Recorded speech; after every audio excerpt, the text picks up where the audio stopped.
Hello everyone, I hope you all doing great. आज जो मैं आप लोगों के लिए वीडियो लेकर आया हूँ वो गोल्ड की स्ट्रेटजी के बारे में है कि किस तरीके से आप इस स्ट्रेटजी को इम्प्लीमेंट करके डेली बेसिस में कुछ ना कुछ अच्छा प्रॉफिट बना सकते हैं। जो मेरी पर्सनल स्ट्रेटजी है जिसको मैं बहुत अच्छे तरीके से जो है वो प्ले करता हूँ और इससे बहुत अच्छा प्रॉफिट आप लोग भी बना सकते हैं। ठीक है। अब वो किस तरीके से आप बनाएंगे, ऑब्वियसली आप इस वीडियो को एंड तक ज़रूर देखेंगे क्योंकि एंड में आप लोगों को ये चीज़ पता चल जाएगी कि इस पूरे प्रोसेस को गुजर के आखिर में जब आप लोग एग्जीक्यूट करते हैं ट्रेड सेटअप, आपको कुछ भी नहीं आता। तो इसमें परेशान होने की कोई ज़रूरत नहीं है कि हम लोगों को कुछ भी नहीं आता, मार्केट स्ट्रक्चर का नहीं पता। हम किस तरीके से इस एक अच्छी स्ट्रेटजी को सीख के एक अच्छे और काबिल और प्रॉफिटेबल ट्रेडर बन सकते हैं। तो इस वीडियो को आप लोग एंड तक ज़रूर देखिएगा, राइट। तो चलिए शुरू करते हैं। सबसे पहले तो हमारे पास एक चीज़ होती है कि कहाँ से चार्ट को देखना है, किस तरीके से, हमें कुछ नहीं समझ में आ रहा। तो ऑब्वियसली हम लोग इसको डेली का चार्ट ओपन कर लेते हैं, ठीक है। अब हमारे पास यहाँ पे आपका डेली का चार्ट है, कोई लेवल नहीं है, कोई कुछ भी नहीं है, हमें कुछ भी नहीं समझ में आ रहा। यहाँ पे हम लोगों ने क्या इम्प्लीमेंट करना है, forget about daily charts. Just आप लोगों ने 15 मिनट्स का टाइम फ्रेम पे जाना है। अब यहाँ पे मैं इसको थोड़ा सा जो है ना वो बैक हिस्ट्री पे इसलिए लेके जा रहा हूँ क्योंकि ये वो चीज़ें हैं, ये वो ट्रेड सेटअप्स हैं जो लाइव स्ट्रीमिंग के ऊपर भी एग्जीक्यूट किए जाते हैं। आप लोग को लेवल बताए जाते हैं, उस टाइम पर आप लोगों को समझ नहीं आ रहा होता कि किस तरीके से एग्जीक्यूशन करनी है। क्योंकि जब मार्केट रुकी होती है तो फिर तो बहुत अच्छे से समझ में आ रहा होता है, लेकिन जब मार्केट चल रही होती है लाइव, उस टाइम पे जो डिसीजन मेकिंग होती है वो बहुत ज़्यादा वीक होती है, वो आप लोग नहीं ले पा रहे होते। तो आप लोगों ने इसमें सिंपल क्या देखना होता है, आप लोगों ने सिंपली एक सपोर्ट एरिया मार्क करना होता है इस तरीके से। ये आपका एक सपोर्ट एरिया हो गया, ठीक है, इसको हम लोग सपोर्ट कह देते हैं। और ये मान लीजिए हमारा एक रेजिस्टेंस एरिया हो गया, ठीक है। अब सपोर्ट एरिया पे मार्केट आती है तो आप लोगों ने यहाँ से बाय नहीं करना होता और रेजिस्टेंस पे जाके सेल नहीं करना होता। सिंपली ये जो स्ट्रेटजी है ये बहुत आसान है। तो ज़रा फोकस्ड होके इन लेवल्स को देखिएगा कि प्रीवियसली मार्केट ने अपने एक रेजिस्टेंस एरिया के ऊपर से ही आपको रिजेक्शन दी है और यहाँ पे इसने एक सपोर्ट बना दी है। अगर हम लोग यहाँ पे हिस्ट्री में भी देखें, सेम वही चीज़ इंप्लीमेंट हो रही है जो मैं भी आपको अभी बताऊंगा कि किस बेस के ऊपर यहाँ पे आप लोग एंट्री कर रहे हैं, मैं किस बेस के ऊपर एंट्री करता हूँ। तो एग्जैक्टली आप लोग यहाँ पे देख सकते हैं कि जो ये रेड रेंज एरियाज हैं ये आपके सारी की सारी रेंज एरियाज हैं। यहाँ पे आप लोग देख लें इसकी रेंज हुई हुई है। आप लोग इसकी 15 मिनट पे जितनी मर्जी, महीना, 2 महीना, 3 महीने पहले आप लोग जाके इसकी बैक टेस्टिंग सबसे पहले करें। आप देखें आपको रिजल्ट समझ में आ रहे हैं, नहीं समझ में आ रहे हैं। आपको इसकी नहीं समझ में आ रही तो आपको ये दोबारा समझाया जाएगा। नहीं समझ में आ रही तो आप लोग हमारे लाइव स्ट्रीम पर आए, वहाँ से मुझसे आप लोग क्वेश्चंस पूछें, वहाँ पे भी आपको इन चीज़ों के बारे में बताया जाएगा। तो ये स्ट्रेटजी जो है ये बड़ी आसान सी स्ट्रेटजी है। जब भी मार्केट अपने, लेट सपोज आज है मंडे, अज्यूम करते हैं आज मंडे का दिन है, तो यहाँ पे मंडे को मार्केट ओपन होती है, ये भी फ्राइडे सैटरडे मंडे आ गया। तो मंडे वाले दिन मार्केट ओपन हुई है और ओपन होते ही मार्केट ने अपने लो का ब्रेकआउट नहीं किया, ठीक है। लो का ब्रेकआउट नहीं किया बल्कि मार्केट ने यहाँ पे रेंज करना शुरू कर दिया। अब मैंने देखना है कि मंडे से पहले जो इसका एक रेजिस्टेंस एरिया था जहां से मार्केट ने ड्रॉप दिया हुआ है, इस एरिया को आप लोग मान लें कि ये हमारा एक अच्छा रेजिस्टेंस एरिया है, ठीक है। तो इस लेवल के ऊपर से आपने ये चीज़ देखनी है कि मार्केट ने कितनी यहाँ पे कैंडल्स इकट्ठी क्लोज कर दी हैं। जस्ट लाइक अगर हम लोग यहाँ पे जाके चेक करते हैं इस एरिया के ऊपर, तो यहाँ पे मार्केट ने जो है वो एक कैंडल क्लोज की है, दूसरी की है, तीसरी की है और चौथी कैंडल ने इस पूरी रेंज का ब्रेकआउट कर दिया है। इस पूरी रेंज का ब्रेकआउट कर दिया तो मिनिमम हमारे पास कितनी कैंडल्स आ गई, 1 2 3 4। फोर्थ कैंडल ने इसका रेंज का ब्रेकआउट किया है और उसके बाद मार्केट ने इसको रीटेस्ट किया है। ब्रेकआउट करने के बाद रीटेस्ट कर दे, ठीक है, या सिंपल ब्रेकआउट कर दे एनवाई सेशन के ऊपर, न्यूयॉर्क सेशन के ऊपर, लंदन सेशंस के ऊपर और एशियन सेशन के ऊपर, लाजमी आप लोगों ने ये चेक करना है कि प्रीवियस डे का हाई कौन सा था या लो कौन सा मार्केट ने बनाया हुआ था। लेट सपोज हमारे पास ये लो है और यहाँ पे मार्केट ने अप साइड पे रेंज कर दी है। अब आपने अपनी एंट्री एग्जीक्यूट करनी है। लेट्स एज्यूम आप लोगों के पास $1000 का अकाउंट है। आपने रेंज कैंडल्स की मार्क कर लेनी है रेजिस्टेंस के ऊपर। ऐसे नहीं कि कोई भी कैंडल्स की आप लोग इधर भी रेंज मार्क कर लो, इधर भी रेंज मार्क कर लो, इधर भी रेंज मार्क कर लो, इधर भी रेंज मार्क कर लो। ऐसा नहीं करना।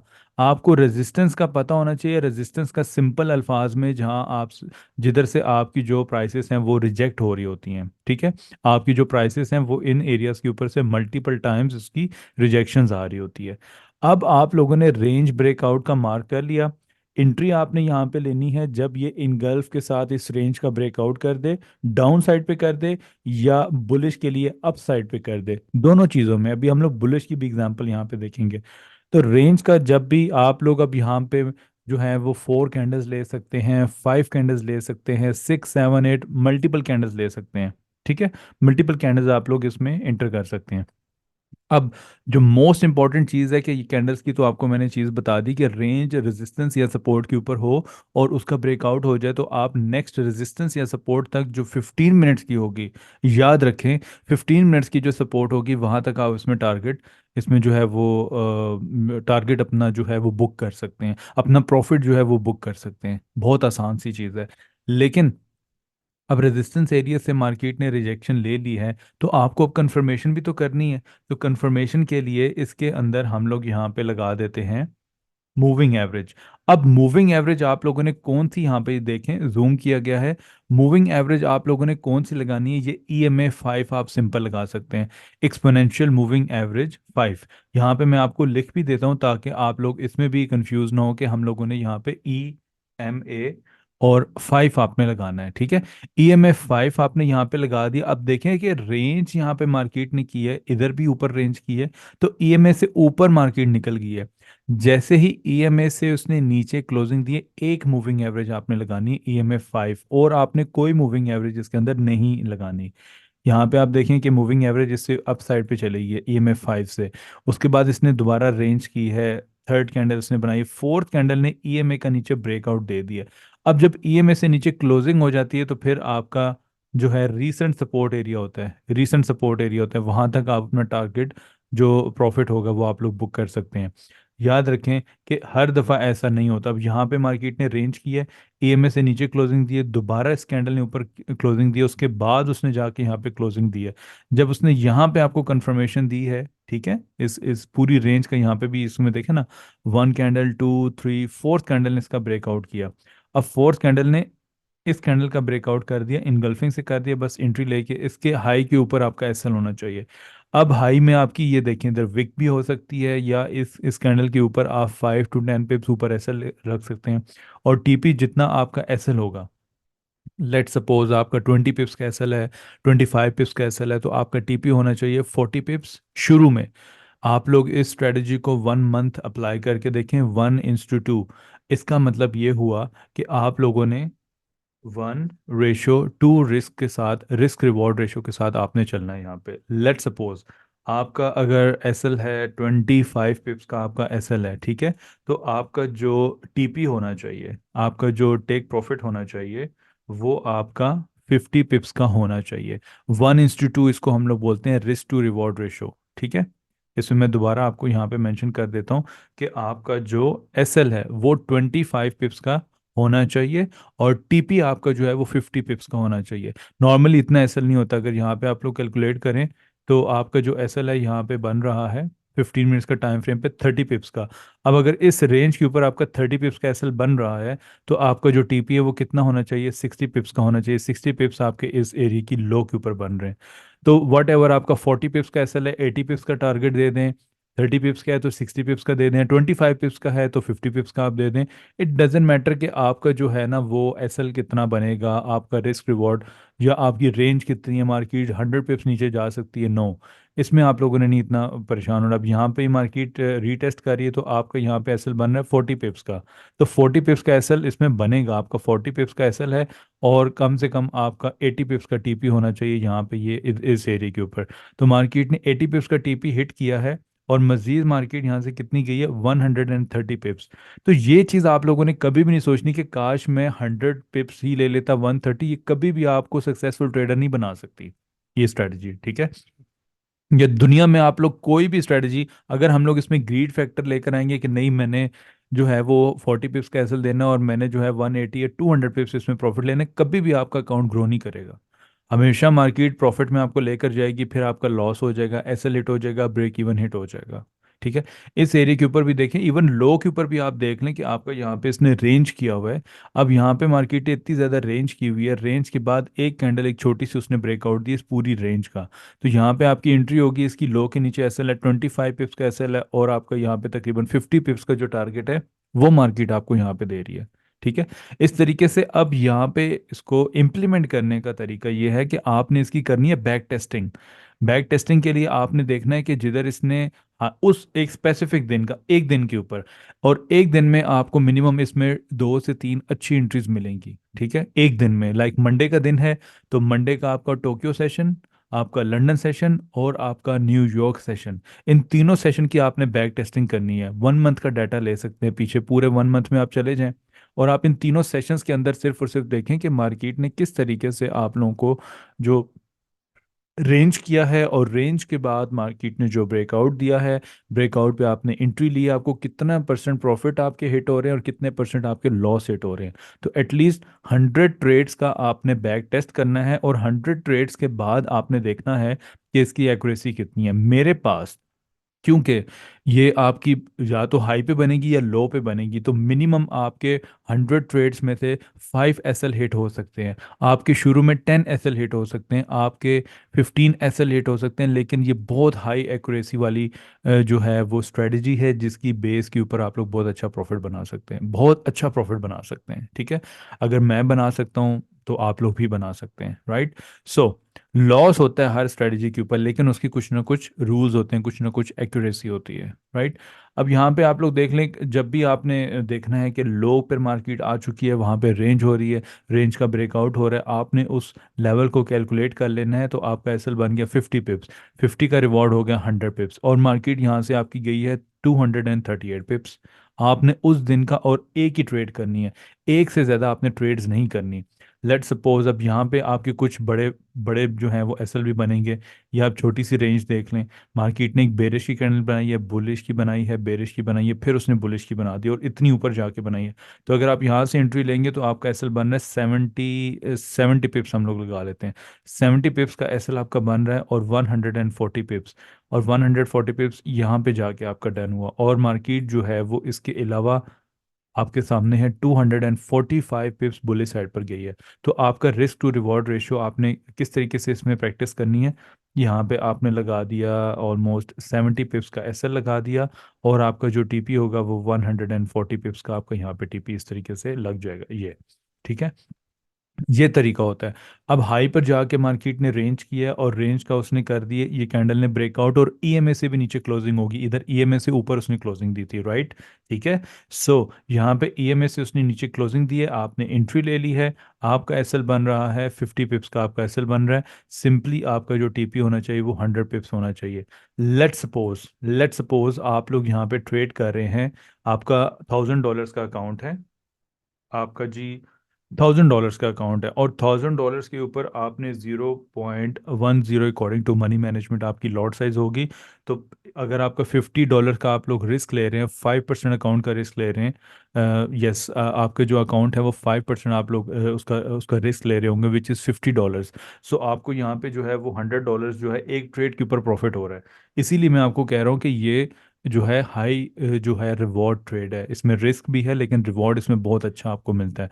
ठीक है। इसी बेस पर अब यहाँ पे हम लोग देखते हैं कि समटाइम्स आपको 65 पिप्स का जो आपका यहाँ पे है, तो 120 पिप्स का जो है वो आपका टीपी होना चाहिए 60 पिप्स के एसएल के साथ।